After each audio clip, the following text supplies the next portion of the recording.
Capítulo 39. Ótica geométrica. Lentes esféricas. Uma lente é a associação de dois dióptros, sendo o primeiro obrigatoriamente esférico e o segundo podendo ser esférico ou plano. Esta associação provocará na luz que atravessa a lente duas refrações, desviando-a de sua trajetória original. De acordo com a definição apresentada anteriormente, as lentes podem ser divididas em dois grupos, as de bordos finos e as de bordos grossos, referindo-se à espessura de suas extremidades. Na figura seguinte, mostramos a classificação e os detalhes da construção das lentes apresentadas. Observe que as faces curvas são trechos de esfera, e as faces planas são consideradas esferas de raio infinito. Para a constituição do nome da lente, o primeiro nome é da face de maior raio e, logicamente, o segundo nome é a da outra face de menor raio. Lentes de bordas finas, classificação e detalhes de construção. Imagine uma esfera maior cortando uma esfera menor. A região detalhada entre elas, separada entre elas, forma uma lente biconvexa. Recebe esse nome porque a luz chegando do lado esquerdo encontra uma face convexa. Chegando do lado direito encontra outra face convexa. Portanto, biconvexa. Podemos também cortar uma esfera por um plano. Então, a luz chegando do lado esquerdo encontra a face plana. Do lado direito, a face convexa. O nome plano convexa. Primeiro nome de maior raio.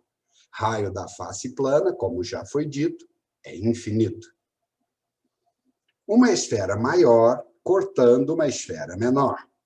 Vamos obter do lado esquerdo uma face convexa. Do lado direito, uma face côncava. A esfera de maior raio produz a face côncava. Portanto, a lente se chama côncavo-convexa. Detalhe importante sobre os nomes das lentes. As lentes de bordas finas sempre terminam com a palavra convexa. Lentes de bordas grossas, classificação e detalhes de construção. Imagine agora que colocamos próximos um do outro duas esferas. Se preenchermos o espaço entre as duas com algum material transparente, vamos obter uma lente que do lado esquerdo tem uma face côncava, do lado direito outra face côncava. Portanto, seu nome, bicôncava. Podemos ainda colocar um plano próximo a uma esfera e preencher o espaço entre os dois com material transparente. Do lado esquerdo, a face é plana, do lado direito, côncava. O primeiro nome da face de maior raio, raio infinito, plano, côncava. Uma esfera maior contendo uma esfera menor e entre as duas preenchemos com material transparente. Neste caso, do lado esquerdo, a face é convexa, do lado direito, a face é côncava. Observe que a face convexa é obtida pela esfera de maior raio. Portanto, o primeiro nome, convexo. Segundo nome, côncava. Detalhe importante sobre os nomes das lentes de bordas grossas, sempre termina com a palavra côncava. Comportamento das lentes. Quando a luz atravessa uma lente, ela pode se comportar de duas maneiras: convergindo a luz para um ponto ou divergindo-a a partir de um ponto. Esta lente representa todas as lentes de bordas finas. Esta lente representa todas as lentes de bordas grossas. Quando o meio material que envolve a lente apresenta índice de refração menor que o dela, por exemplo, o ar, as de bordas finas comportam-se como convergentes e as de bordas grossas comportam-se como divergentes. Observe que nos dois casos, o índice de refração da lente é maior que o do meio externo. Esta lente representa todas as lentes de bordas grossas. Esta representa todas as lentes de bordas finas. Quando o meio material que envolve a lente apresenta índice de refração maior que o dela, as de bordas finas comportam-se como divergentes e as de bordas grossas comportam-se como convergentes. Observe que, nos dois casos, o índice de refração da lente é menor que do meio externo. A conclusão é simples. Qualquer uma das lentes, bordas grossas ou bordas finas, pode se comportar como convergente ou divergente, dependendo da relação existente entre o índice de refração da lente e do meio externo. Como normalmente utilizamos as lentes no ar, este primeiro caso vai ser o adotado em nosso curso. Lentes de bordas finas serão consideradas convergentes no ar e lentes de bordas grossas divergentes no ar. Representação geométrica. Basicamente, existem somente dois tipos de lentes, convergentes e divergentes, independentemente de serem de bordas finas ou bordas grossas. A representação geométrica destas lentes é a seguinte. Em qualquer dos casos seguintes, sobre o eixo principal das lentes, existem 5 pontos principais, igualmente espaçados. Os pontos mais extremos são chamados de antiprincipais. Os pontos médios, focos. E o ponto central, centro óptico. Detalhe importante. Lentes convergentes possuem pontos objetos do lado da incidência da luz. Lentes divergentes possuem pontos imagens do lado da incidência da luz. Propriedades dos raios de luz. A seguir apresentaremos as propriedades dos raios de luz à frente das lentes esféricas. Em cada desenho, o da esquerda se refere à lente do tipo convergente. O da direita refere-se à lente do tipo divergente. A propriedade é a mesma, independentemente do tipo de lente. Primeira propriedade. Todo raio de luz que incide paralelamente ao eixo principal de uma lente refrata passando pelo foco imagem principal. Isso produz convergência nesta lente, divergência nesta. Todo raio de luz que incide passando pelo foco objeto principal de uma lente refrata paralelamente ao eixo principal. Incidiu pelo foco, saiu paralelo. Incidiu pelo foco, saiu paralelo. Foco, objeto. Terceira propriedade. Todo raio de luz que incide passando pelo centro óptico de uma lente refrata sem sofrer desvios. Nas duas lentes, o resultado é o mesmo. Quarta propriedade. Todo raio de luz que incide passando pelo ponto antiprincipal objeto de uma lente refrata passando pelo ponto antiprincipal imagem. Neste caso, ocorre simetria. Construção de imagens de objetos colocados à frente das lentes esféricas. Utilizando as propriedades dos raios de luz que incidem sobre as lentes convergentes e divergentes, e posicionando objetos à frente delas, podemos construir geometricamente as imagens correspondentes. Primeira situação.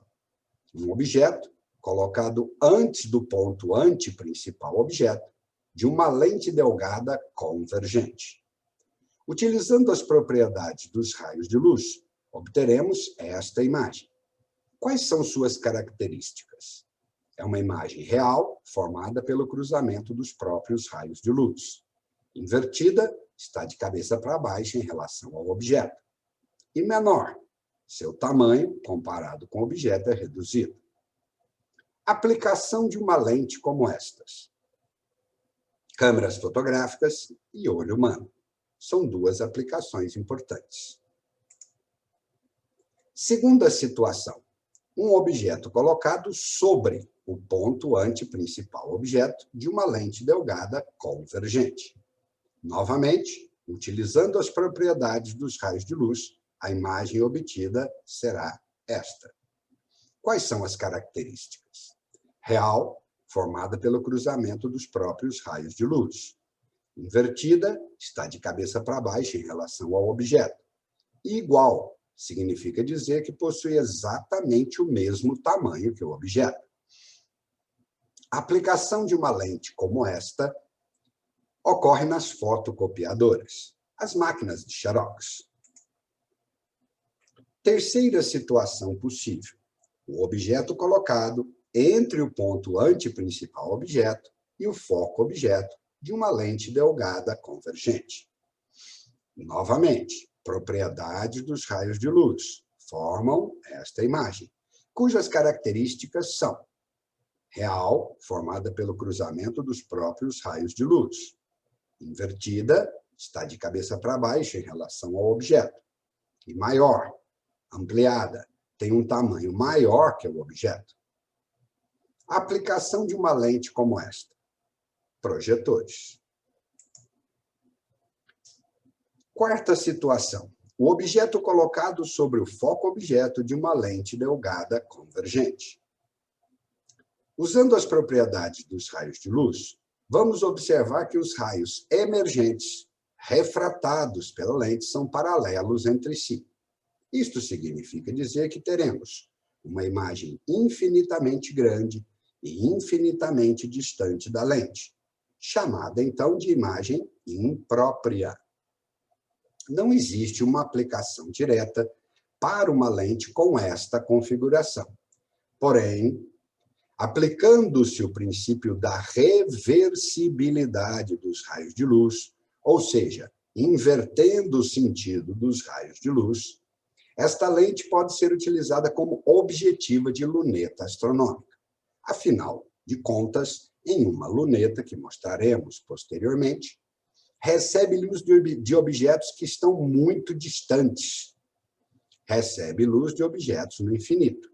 Portanto, consegue produzir uma imagem sobre o foco.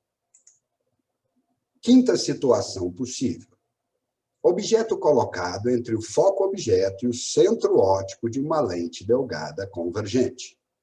Aqui está o objeto. Usando as propriedades dos raios de luz, obteremos esta imagem. Essa imagem tem as seguintes características: ela é virtual, porque é formada pelo cruzamento de prolongamentos dos raios de luz. Direita, ela tem a mesma orientação do objeto, e maior, ampliada em relação ao objeto. Aplicação desta lente: lupa, a famosa lente de aumento.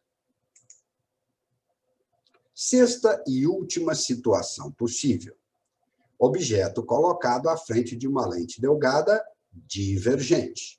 Trocamos, mudamos o tipo de lente. Usando a partir do objeto, usando as propriedades dos raios de luz, vamos obter esta imagem. Suas características são: uma imagem virtual, porque é formada por cruzamento de prolongamentos. Direita, mesma orientação do objeto. Menor, reduzida, tamanho inferior ao do objeto.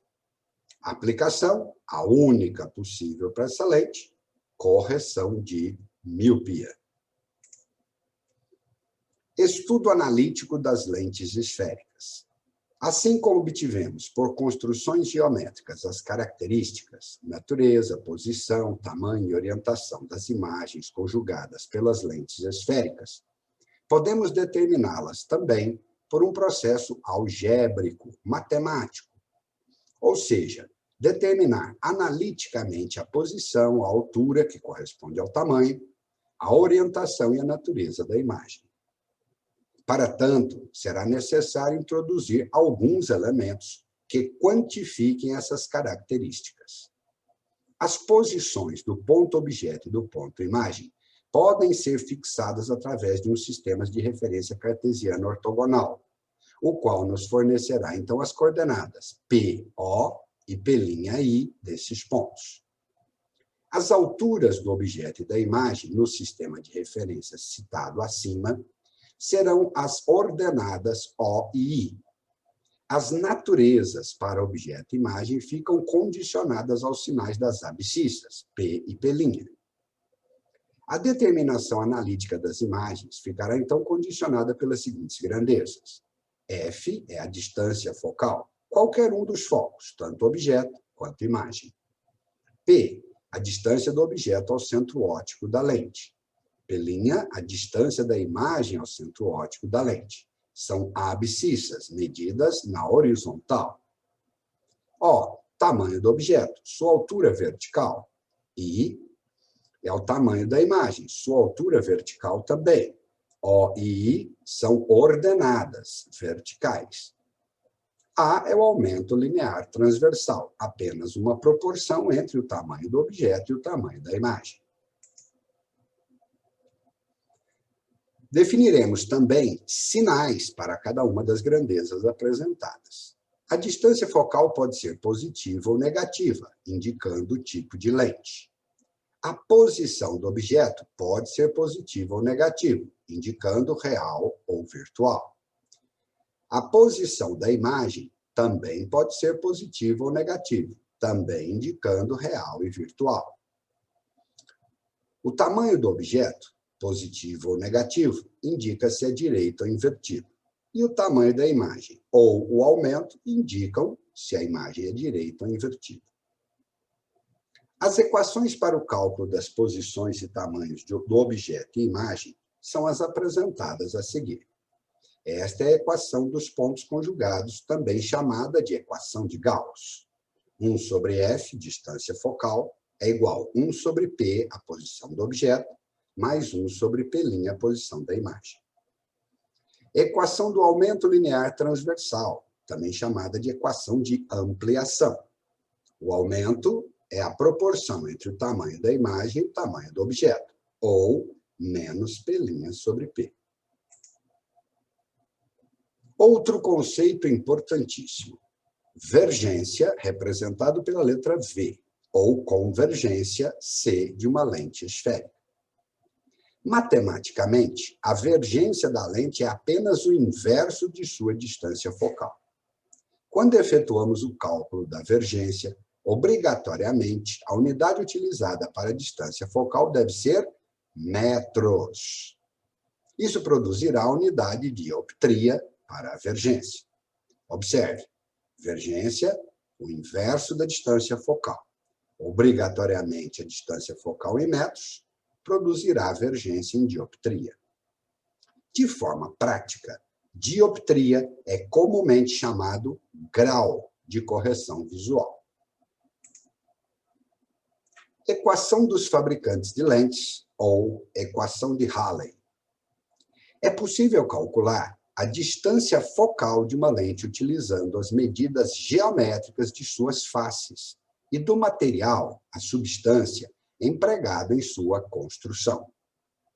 A equação de Halley permite efetuar esse cálculo. Esta é a equação de Halley. 1 sobre F, a distância focal, é igual a N da lente sobre N do meio. O N é o índice de refração, que determina o comportamento da lente. Menos 1, vezes 1 sobre R1 mais 1 sobre R2. R1 e R2 são os raios de curvatura das faces da lente. Temos alguns exemplos. Neste primeiro exemplo, R1 é o raio da esfera que compõe a primeira face da lente. R2 é o raio da esfera que compõe a segunda face da lente. Em uma lente como estas, plano, convexa, o R2 é o raio da face convexa. O R1 corresponde ao raio da face plana, neste caso, infinito. É importante destacar que raios positivos são utilizados para faces convexas, raios negativos para faces côncavas e raio infinito para faces planas. Associação justaposta de lentes. Justapor lentes significa colocá-las em contato direto para que possam se comportar em conjunto, como se fossem uma única lente. Justapondo-se N lentes de convergência, C1, C2, C3 até Cn, a convergência resultante será a soma algébrica das convergências parciais. Como a convergência é o inverso da distância focal, a segunda equação é apenas consequência da primeira. Detalhe importante, nestas equações, tanto a convergência quanto a distância focal recebem sinais positivos e negativos, como visto anteriormente. Associação não justaposta de lentes. Microscópio composto. É a associação de duas lentes não justapostas, não coladas uma na outra, convergentes. A primeira é chamada objetiva, representada na figura em verde, cuja distância focal é da ordem de milímetros. A distância focal é pequenininha. A segunda é chamada ocular, cuja distância focal é da ordem de centímetros. A ocular está representada na figura pela lente vermelha. Sua distância focal é muito maior que a da objetiva. A objetiva produz uma imagem O', com ampliação AOB, ampliação da objetiva. Observe, a partir de um objeto, utilizando as propriedades dos raios de luz, obtemos a primeira imagem na objetiva O'. E a ocular produz nova imagem O', com nova ampliação, AOC, aumento linear transversal da ocular. Observe, a imagem da objetiva tornou-se objeto da ocular. Novamente, as propriedades dos raios de luz formam uma segunda imagem, O'. A associação das duas lentes faz com que o microscópio apresente uma ampliação do microscópio, dada por o produto da ampliação da objetiva pela ampliação da ocular. Isso significa dizer que o microscópio produz um aumento muito maior do que cada uma das lentes separadamente. Outra associação não justaposta de lentes, a luneta astronômica. É a associação de duas lentes não justapostas, convergentes. A primeira é chamada objetiva, cuja distância focal é da ordem de metros. Na nossa figura, a objetiva é representada pela lente verde. Sua distância focal é grande, é da ordem de metros. E a segunda, a ocular, cuja distância focal é da ordem de centímetros. A ocular está representada na figura pela lente vermelha. Sua distância focal é bem menor do que a distância focal da objetiva. A objetiva da luneta apresenta o objeto colocado a uma distância considerada infinita dele. Portanto, o objeto no infinito faz com que raios de luz cheguem paralelos. Vimos anteriormente que raios de luz paralelos incidindo sobre uma lente produzem uma imagem em cima do foco da lente, o foco-imagem da lente objetiva. Portanto, torna-se impossível o cálculo do aumento linear transversal. Não é possível porque a posição do objeto é infinita. Dessa forma, efetua-se o cálculo do aumento angular da luneta, representado pela letrinha A lum. A é o aumento angular da luneta. O aumento angular da luneta é FOB sobre FOC. FOB é a distância focal da objetiva. FOC é a distância focal da ocular. A imagem da objetiva se transforma em objeto da ocular. Utilizando as propriedades dos raios de luz, obteremos uma segunda imagem O'. Esta segunda imagem tem um aumento angular dado por esta equação. Exercício proposto número 1. Pare o filme, resolva o exercício e depois confira a resposta.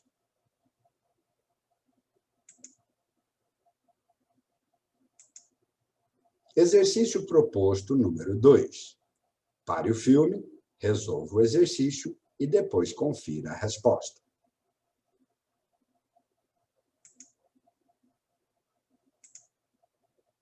Exercício proposto número 3. Pare o filme, resolva o exercício e depois confira a resposta.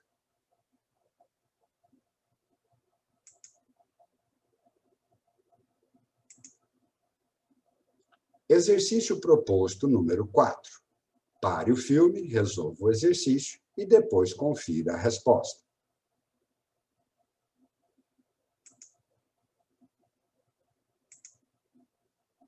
Muito bem, pessoal. Encerramos o capítulo 39 de ótica geométrica a respeito de lentes esféricas. Um abraço.